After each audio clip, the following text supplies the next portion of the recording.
Você vai acompanhar a partir de agora no canal 180 um conteúdo especial sobre a visita do governador Eumano de Freitas na última sexta-feira, dia 8 de agosto, ao município de Quixadá, para participar com profissionais de imprensa do tradicional Café com o Governador. O gestor estadual reuniu profissionais do Sertão Central e dos Sertões de Canindé para uma conversa sobre investimentos no estado do Ceará. Juntas, as duas regiões somam 19 municípios. O Café com o Governador foi realizado no campus do Instituto Federal do Ceará, o IFCE, e também contou com a participação do secretário-chefe da Casa Civil, Chagas Vieira. Nesta conversa, o governador apresentou investimentos e ações do governo do Ceará em diversas áreas, como saúde, educação, infraestrutura, segurança hídrica, proteção social, segurança pública e diversas outras áreas. Durante quase uma hora, ele expôs diversos investimentos na nossa região. E você acompanha a partir de agora. Bom, aqui tem algo que tem a ver com o sertão, essas duas regiões do sertão, porque aqui é o Porto do Pecém, que nós vamos adaptá-lo para a Transnordestina.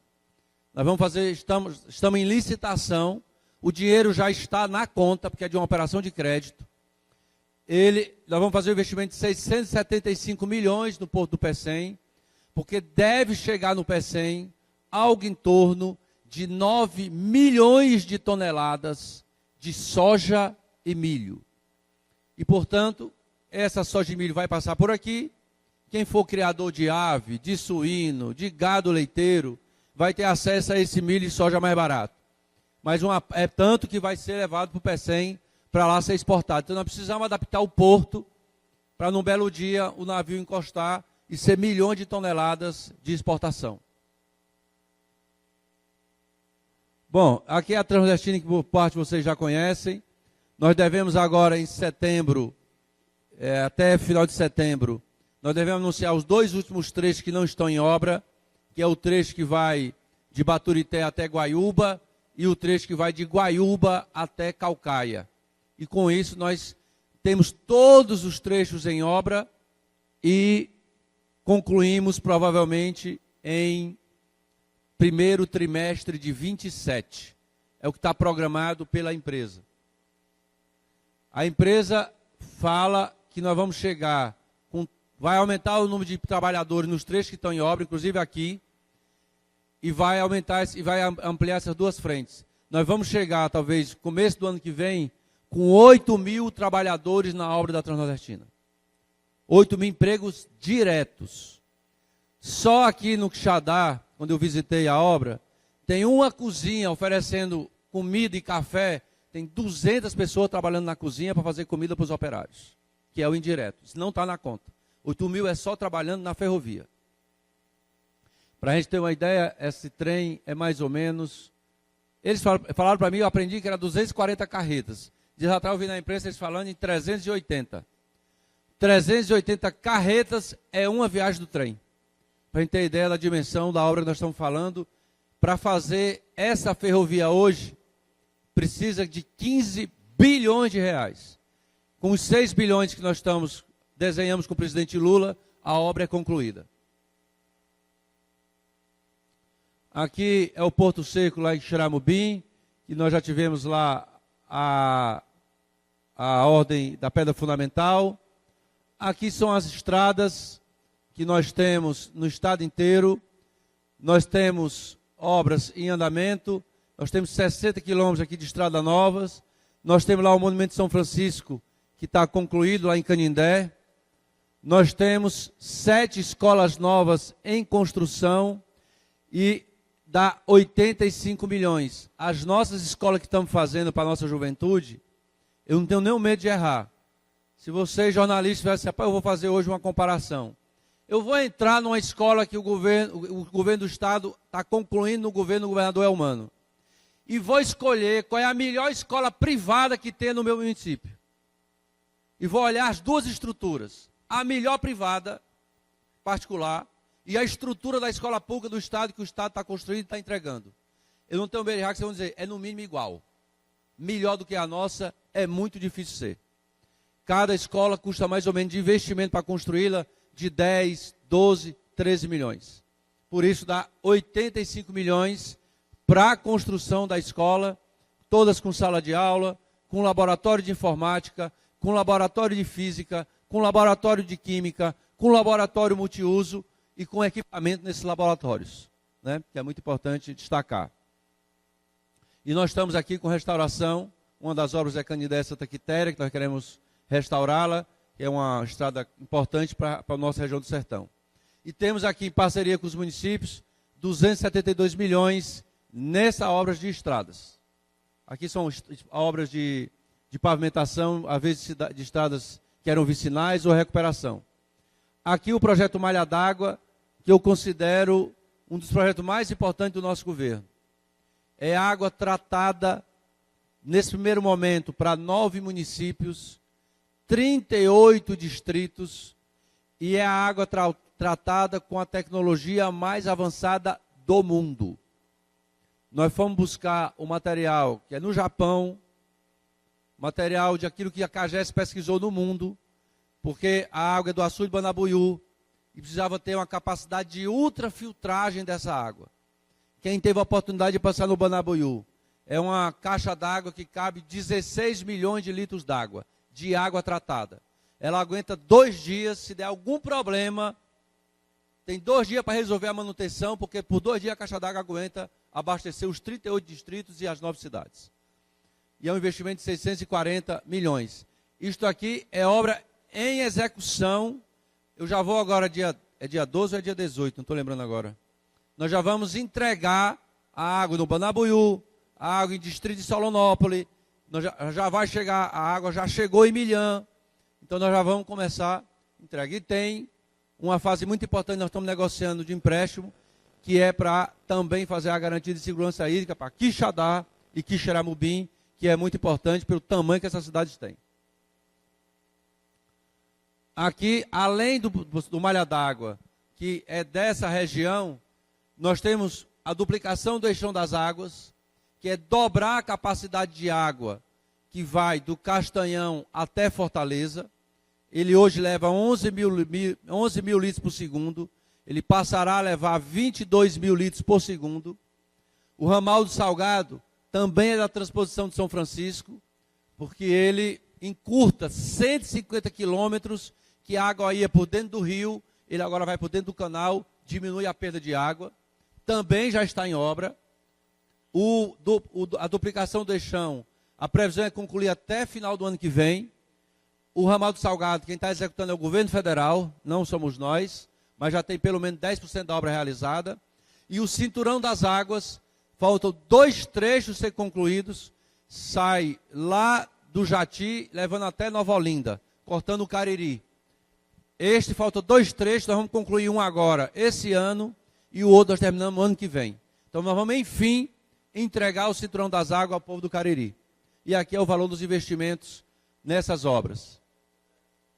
Aqui, eu diria, talvez seja uma das grandes transformações que nós temos da economia dessa região.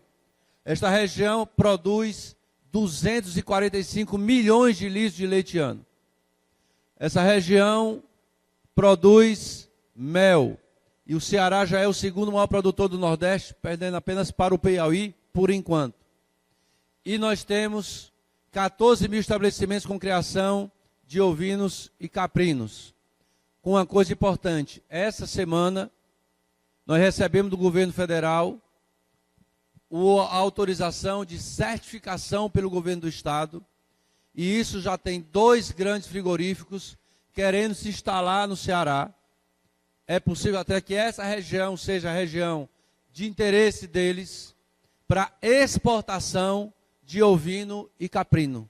Então nós podemos ter aí um crescimento grande e por isso o porto também é importante. Aqui o Ceará Sem Fome, que nós fazemos por dia 130 mil refeições. Hoje, meio-dia, 130 mil pessoas vão almoçar graças a esse programa. E eu agradeço muito, porque tem muita gente que trabalha nas cozinhas, que trabalha de maneira voluntária. Aqui, no Sertão, nós temos 9.600. Então, na região aqui do Sertão, 9.600 pessoas vão hoje almoçar graças a esse programa. Além de 47 mil pessoas no Ceará e 5.500 aqui no Sertão, que tem um cartão com R$300 para comprar comida. E por que é que nós não demos a essas pessoas distribuição de cesta básica?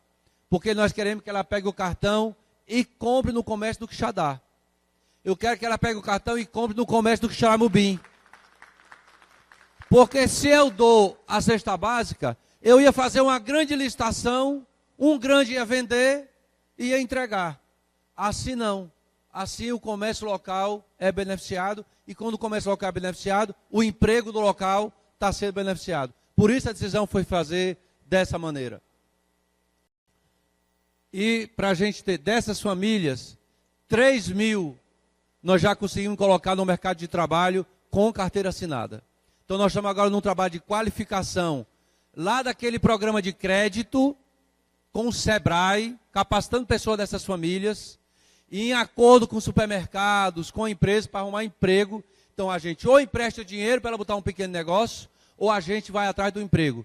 Eu não quero que a pessoa fique aqui a vida inteira. Eu quero que ela saia daqui com emprego, com empreendedorismo, para ela se libertar de verdade. É esse o nosso projeto. Esse valor, só nesse programa, desde 2023, nós já investimos 352 milhões de reais. Aqui a nossa expansão da educação superior. Nós temos expansão de todas as nossas universidades. Nós já chamamos mais de 530 professores concursados para a UES, para a UVA e para a URCA. Estamos ampliando os campi das universidades. Então, os novos campos que temos, com os cursos de medicina, com aquele que nós já tínhamos. Então, nós temos uma ampliação muito significativa. E nós aumentamos em 18.000 vagas para ensino à distância, com as nossas faculdades públicas, gratuito. Estou falando de curso absolutamente gratuito. E nós temos a oportunidade de garantir, eu sair da minha cidade, nós podemos chegar em 2026, nós estamos chamando todos os prefeitos do Ceará, para que todas as cidades do Ceará, as 184, todas elas tenham pelo menos 2 cursos de nível superior e 2 especializações. Quem decide o curso? O prefeito. Por que é o prefeito? Porque é o prefeito com a sua equipe e a realidade local que vai dizer qual é a potencialidade de emprego para a região, de curso que pode ser feito à distância, e é um diálogo feito do governo municipal com a universidade para definir qual curso a universidade vai oferecer no município. Não é decidido lá de cima, porque tem as realidades econômicas regionais. Portanto, a mudança de padrão educacional do Ceará é muito significativa. A gente faz um rápido intervalo no Doc Sertão e, na volta, uma resposta do governador Eumano de Freitas a demandas do Sistema Maior de Comunicação. O tema, Quixaramubim.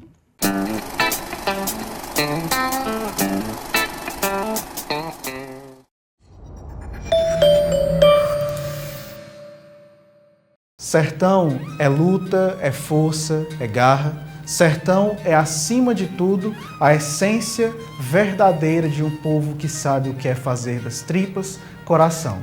Sertão pode-se dizer, acima de todas as coisas, que a identidade de um povo que pode bater no peito e dizer para o mundo inteiro que o cearense, o sertão, o Nordeste é, acima de tudo, um povo forte.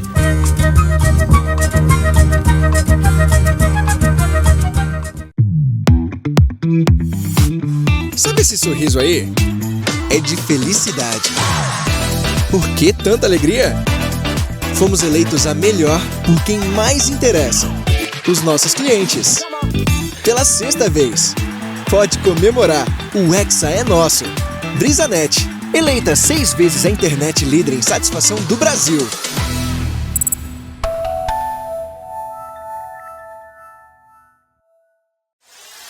Sistema Maior de Comunicação.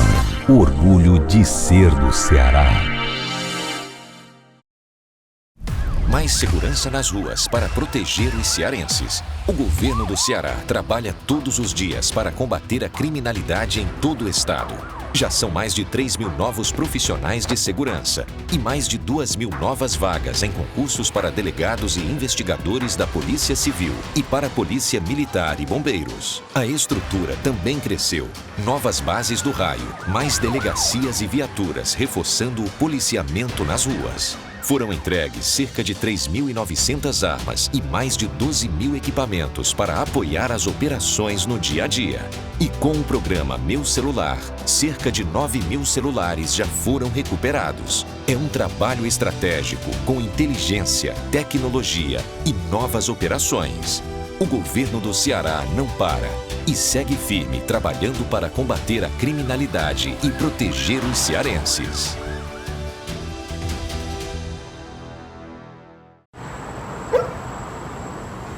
Quantas vidas passam por nós, silenciosas, invisíveis, com fome, medo e frio.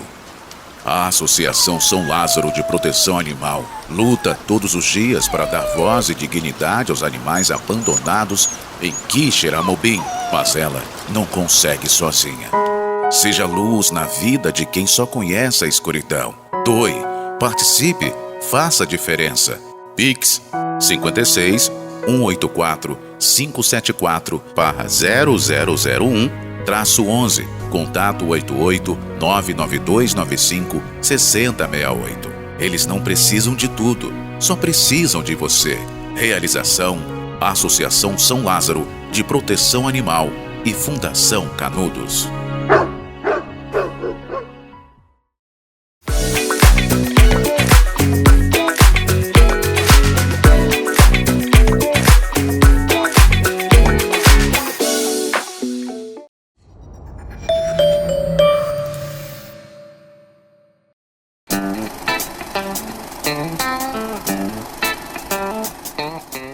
Estamos de volta com o resumo no DOC Sertão da visita do governador Eumano de Freitas na última sexta-feira, dia 8 de agosto, ao município de Quixadá, durante o Café com o Governador. Queria reforçar aqui o pedido do nosso amigo Francimar a respeito da delegacia 24 horas.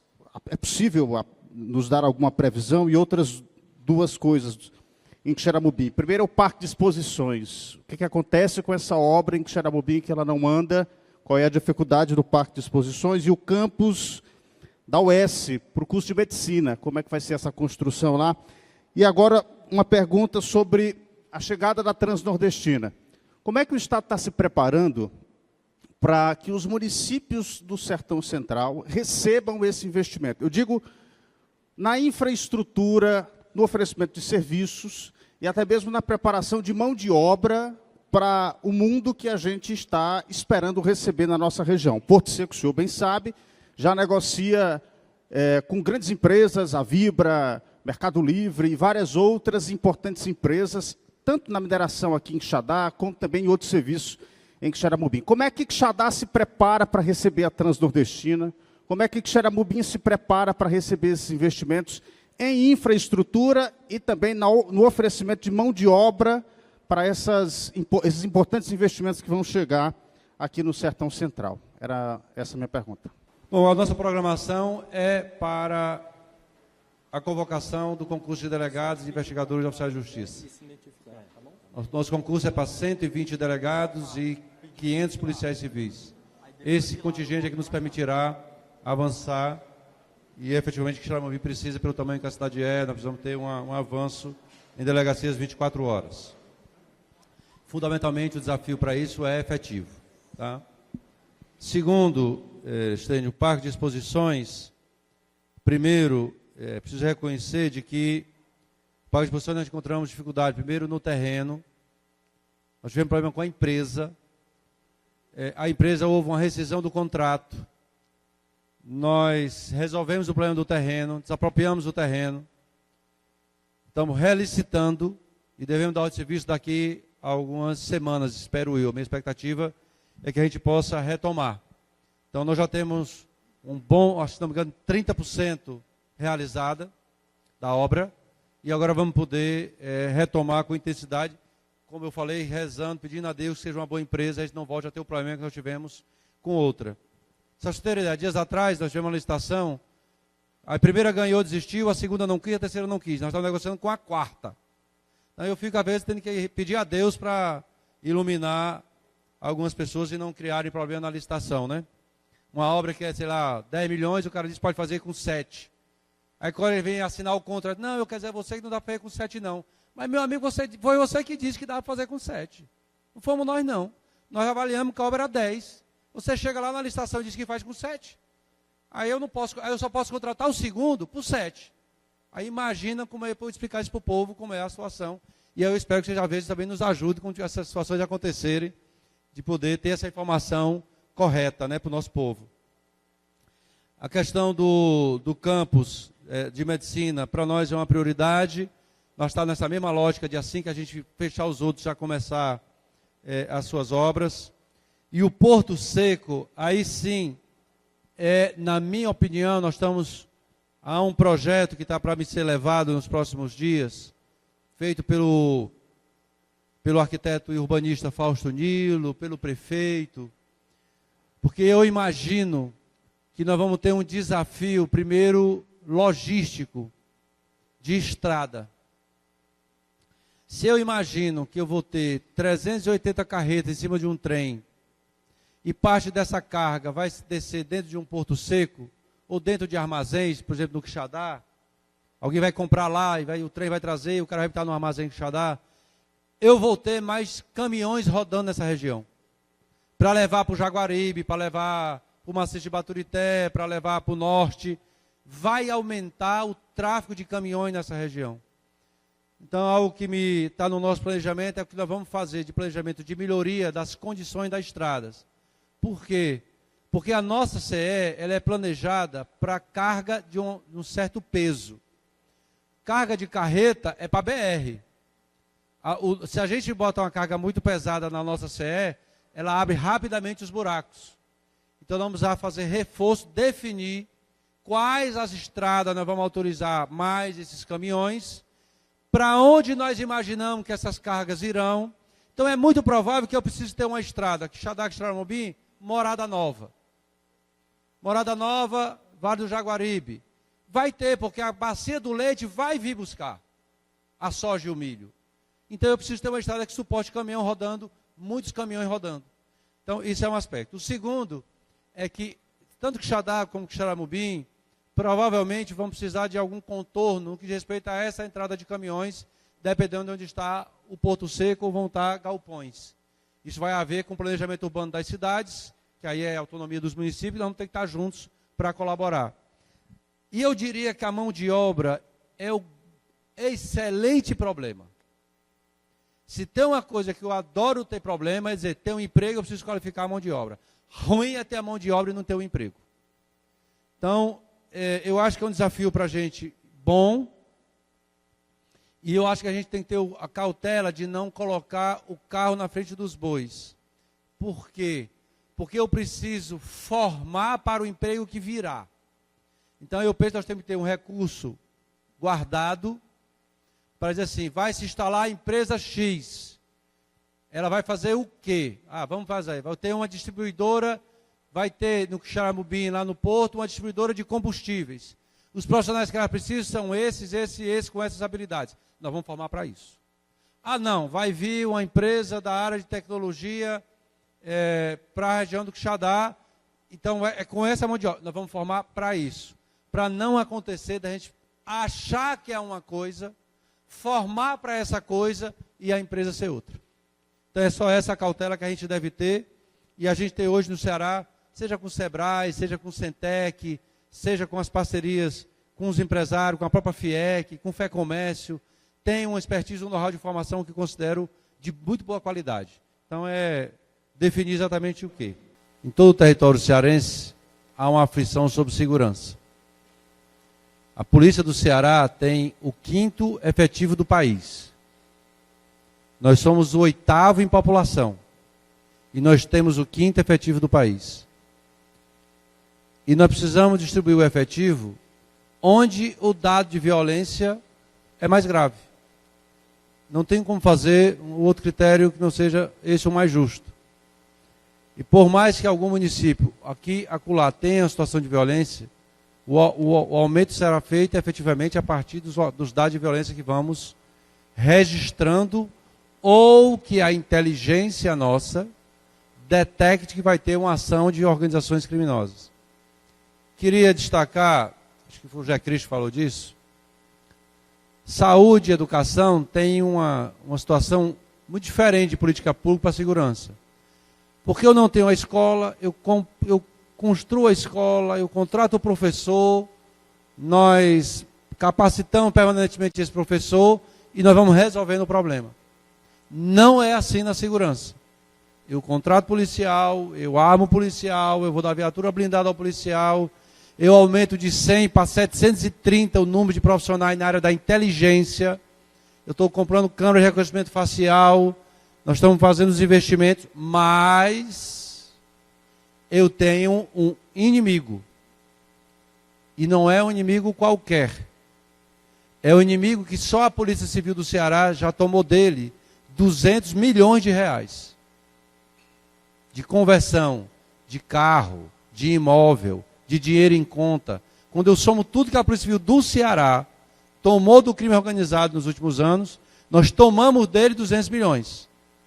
Então dá para ter uma noção que nós estamos enfrentando um inimigo poderoso, que age e que vai aliciando pessoas em todo o território.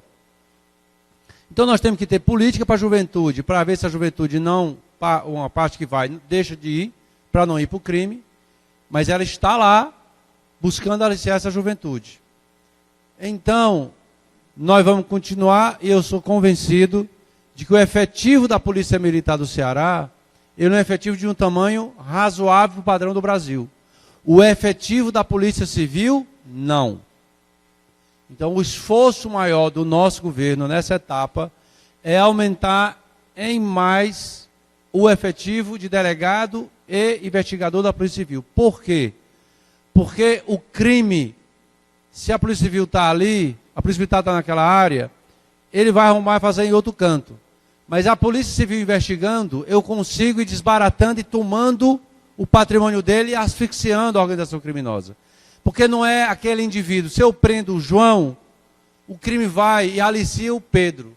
Nós prendemos o Pedro, a organização criminosa vai e alicia o Raimundo. É uma verdadeira indústria do crime.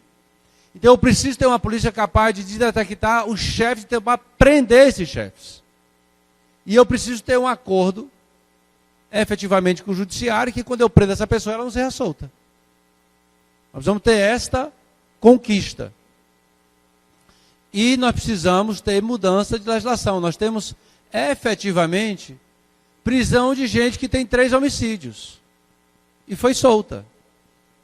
Então, bom, vocês conhecem o caso do Ceará, eu já falei isso publicamente, da pessoa que ia saindo de uma festa, uma mulher, o sujeito segue a mulher, lutador, pega essa mulher, estupra a mulher, não matou porque foi preso em flagrante pela polícia e foi solto.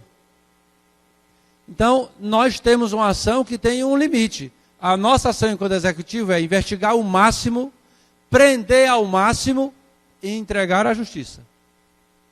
E estamos tentando também ao máximo dialogar com o Poder Judiciário, com o Ministério Público. Nós temos que, no mínimo, construir um entendimento de que, dá um exemplo, né? João Pereira da Silva, o cara tem 10 homicídios.